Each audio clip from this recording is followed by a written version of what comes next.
Hey guys, welcome back to my channel. Today's episode is my monthly favorites that are more knitting and lifestyle related.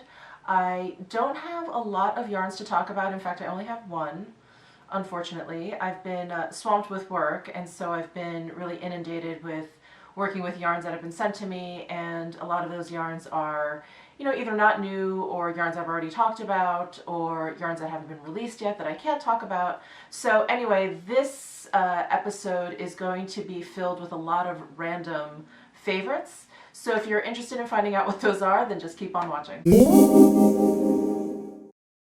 Okay, so I just have to vent a little bit. I've had a rough morning. I just found out that a package of yarn that was sent to me for 2 samples that I need to make was lost in the mail. And this is not the first time this has happened here in Vegas.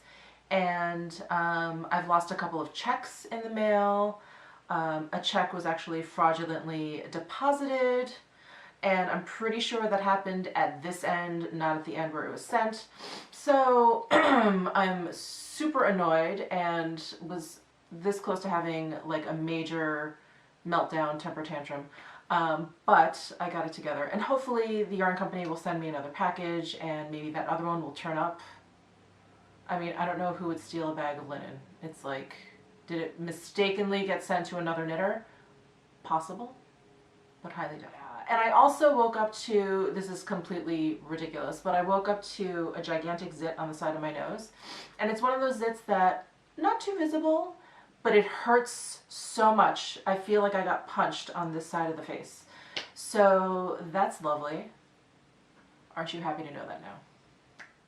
So my venting is over. On to some favorites. So like I had mentioned in the intro, I have some really, really random ones. And I'm going to start with the most random, which is these Clorox dust wipes.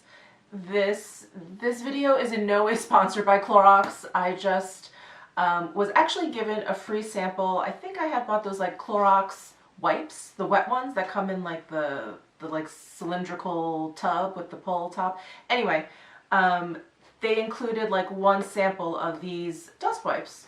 And I held on to it, and when I moved to Vegas, I remember everyone telling me, oh, it's so dusty there, it's so dusty there. So we moved here, I opened up the sample, the dust wipe, and it is awesome. Awesome. It states that you can use one wipe for an entire room. I think you could. I think I did like most of the surfaces in my living area. Not that my living room is gigantic, but you know, I got like the TV, the coffee table, the end tables, the lamps and stuff. These are awesome, and I think what I love the most about these is that they're dry. So I generally have used those Clorox or Lysol wipes, like I just mentioned, the wet ones. And I feel like all I'm doing is sort of creating like a dirty, wet dust monster. And I kind of have to like swivel my wipe around and make sure I get it all. And then I always follow up with a paper towel. I have to dry the whole surface down. I have to make sure all of that like wet dust isn't just sort of sitting around, and it's annoying, and it's like a 2-step process. And if you wind your own yarn at home, I'm sure you've noticed that once you're done winding up a skein, there's all this like yarn fuzz on your table. And again, I would always use a Clorox wipe and then follow up with a paper towel. These have been a lifesaver. They're kind of like a little bit sticky. Actually, I'm going to take one out. They're a little bit, and it comes in this like pop-up box, and it's sort of, I don't know if you can tell, but it sort of is like netted. It's not sticky, but it has like just a little bit of tack if you press your fingers onto it. And so it just picks up dust like with one swipe. I freaking love these things.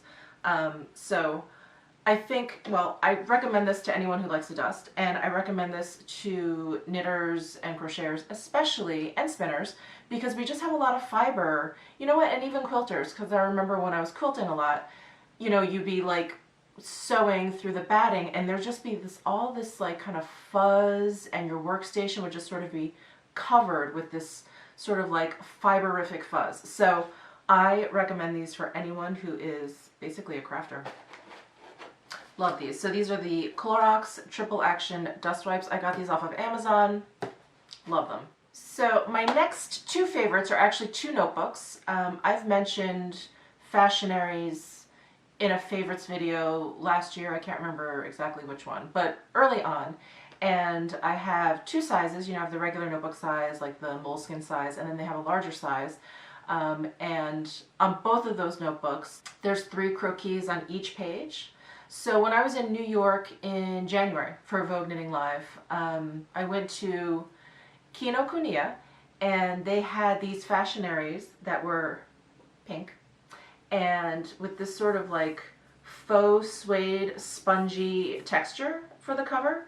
And they're like these great little pocket-sized travel Fashionaries that have only like 1 croquis on each page. And these have been super handy. I throw them in my bag. If I get an idea of a design, I'll just sort of jot it down, because what I've done in the past is I'll take out my iPhone and I'll actually write a note to myself, like, oh, you know, I saw a sweater on the train, or I saw a sweater walking around, and it's, you know, 2 colors, it had this texture, I really like it, and maybe I'll snap a picture if the person is like, you know, has their back to me.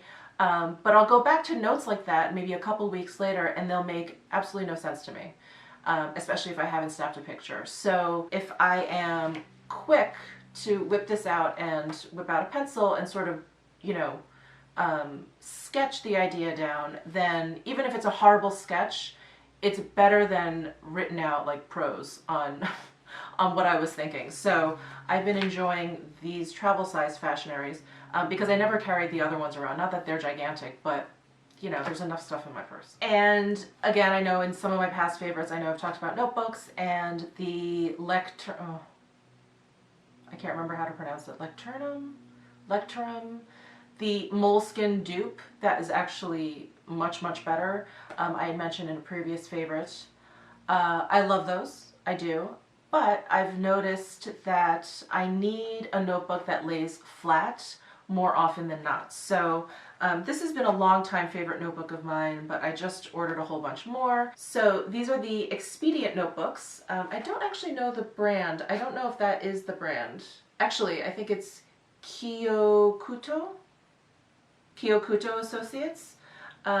This is I think this is like a B5 size, which I really, really like. It fits in most of my bags. It's not too big, it's not too small, and it's spiral bound. So it just, you know, flaps open, it lays flat. And this particular model, I think they have like plain paper, I think they have lined, but this is the dot grid. I don't know if that'll show up on camera. But this has the dot grid, and it has a little header section at the top. So I've been loving these, and when I lived in New York, I could just pop into Kinokuniya again and order some, but I can't do that anymore.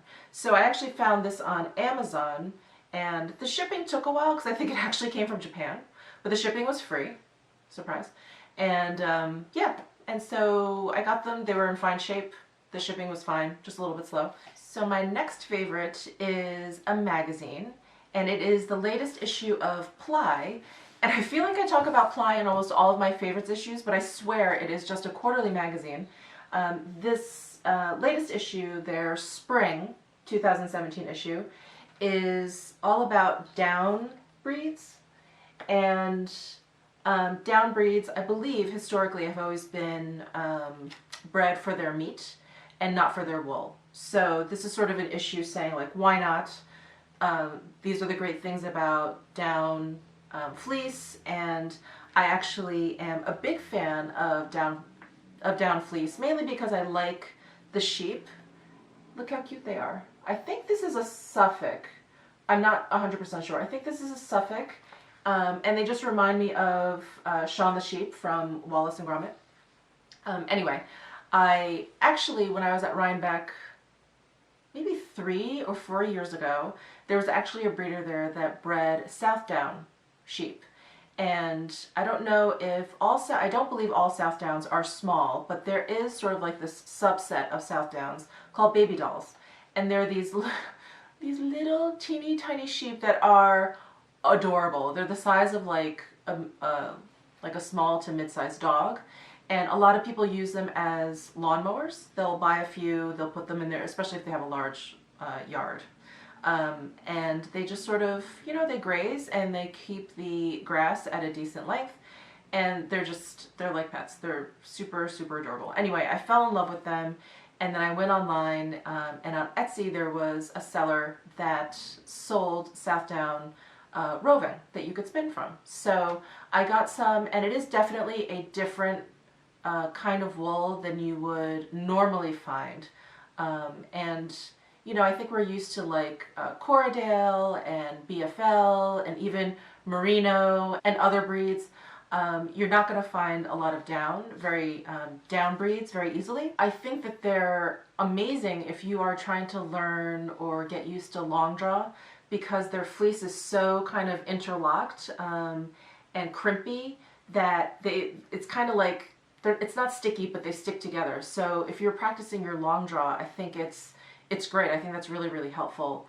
I don't think you want a long draw with something that's like super short stable, at least not start with. Super short stable, staple, something really slick, because it's just going to kind of break, and you're not going to be able to kind of develop a rhythm. So I was able to learn how to long draw with my baby doll Southdown fiber. So I love it. And so this issue is all about it. And there's actually in the towards the back of the issue, there's a whole article on Southdowns. And this one does not look like a baby doll, but cute nonetheless. Look at that face. I have two movies I want to just briefly mention. So since I moved to Vegas, I've gone to the movies a lot more than I did in New York. Not only was it expensive in New York, but tickets would sell out, or you'd have to fight a crowd of 1 million to go and, you know, get a seat, and then it was always super crowded and loud. It was always a nightmare. I always thought it was a nightmare. Plenty of people go to the movies in New York and it's fine. But I just never found it pleasant. And yeah, and it always ended up being like $40 for 2 people. I'm like, I think I'd rather go out to dinner. So anyway, since moving to Vegas, there is a casino here that has $5.25 movies on Tuesdays, and all movies, so new releases, whatever, every single movie on Tuesdays, $5.25. So I've been going a lot. So I just saw Get Out, which I cannot recommend enough. When it got great reviews or whatever, I was like, it's just like a horror movie. Like, okay, like I like horror movies, but what's the big deal? But it is so good. I mean, I wouldn't go so far as to call it a comedy. It's one of those, if you think about the story and you talk about the movie with your friends afterwards, yes, there is definitely a comedic element to it, but the movie itself is pretty horrible and it's pretty gruesome at points, and there's definitely scenes where, you know, you kind of like jump out of your seat. So I just think it's well done. It gets to the point, it doesn't drag out. The pacing was great. It wasn't too long. It was great. The acting is great.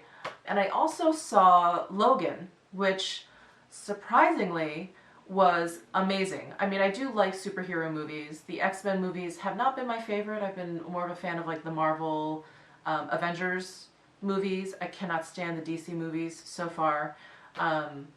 Even though the DC comics, the animated television shows have always been a favorite of mine over the Marvel, but anyway, I digress. Logan is so well done. The story is so great. That little girl, oh my god, she is so good. The acting, the action scenes, I don't know how much of it she did, probably not much, but it's, the action scenes are great, and it's really all about the story. It really ends up sort of being like this dysfunctional family road trip between the girl, Logan, and Xavier. I'll say no more if you haven't seen it yet. But I think even if you aren't into superheroes or you haven't seen all the X-Men movies, I think all you need to know is like the powers that Logan has and the powers that Charles Xavier has, and it'll all make sense. So I only have one yarn to mention this month, and you know, I'm such a loser. I like tore apart my room this morning looking for the swatch that I knit up with this, because I've had this yarn for about a month now, and I swatched it up you know, held together with a different yarn that I can't talk about yet. And I swatched it on its own, and I can't find it. It's making me crazy. I cannot find the swatch. So I apologize. I wasn't even going to film this video because I couldn't find the swatch, but I thought that was even stupider. So I just wanted to mention the Plucky Knitter Nifty. This is a new base from them. It is 60-30-10. It is merino, cashmere, nettle, which is a plant fiber. And it has a very interesting property of having like a hollow core, which would actually make it a very insulating type of plant fiber. Usually plant fibers are very cooling and they're light.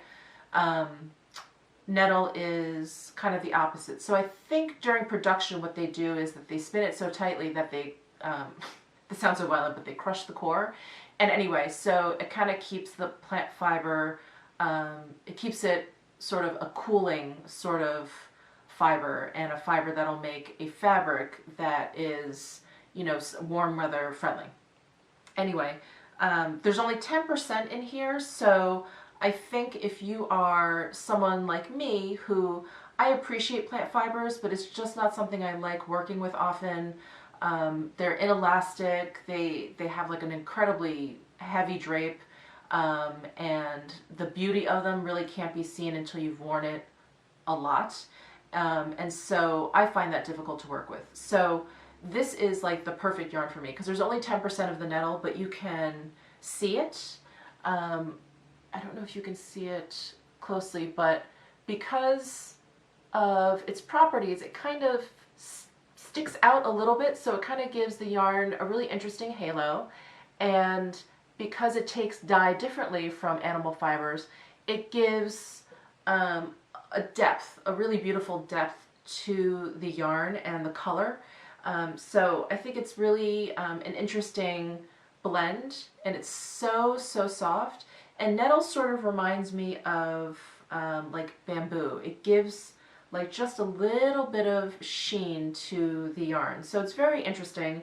And I think, you know, Plucky releases at the perfect time. It's fingering weight. It's perfect for like shawls and other, you know, other sort of summer friendly, warm weather friendly knits. So I do recommend this. When I do find the swatch, or when I have to make another one, I will definitely mention it in my next video. So I did also want to mention Orange Theory. It's a favorite that I mentioned last month.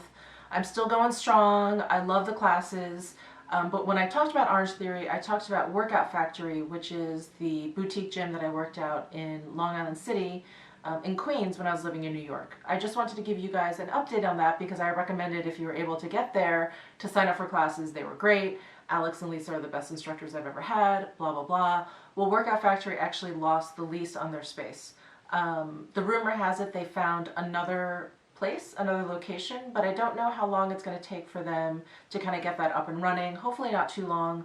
And I believe it's still going to be in Long Island City, but sort of at a different place, sort of a different end of Long Island City. So anyway, just wanted to give you that update in case you guys were looking into that. So yeah, so I think that's it for this video. I have to get back to sample knitting. But thank you so much for tuning in, and if you like this video, please give it a thumbs up. And if you are into this content, then just subscribe below, hit that bell button if you want notifications when I post new videos, and I will see you in my next video.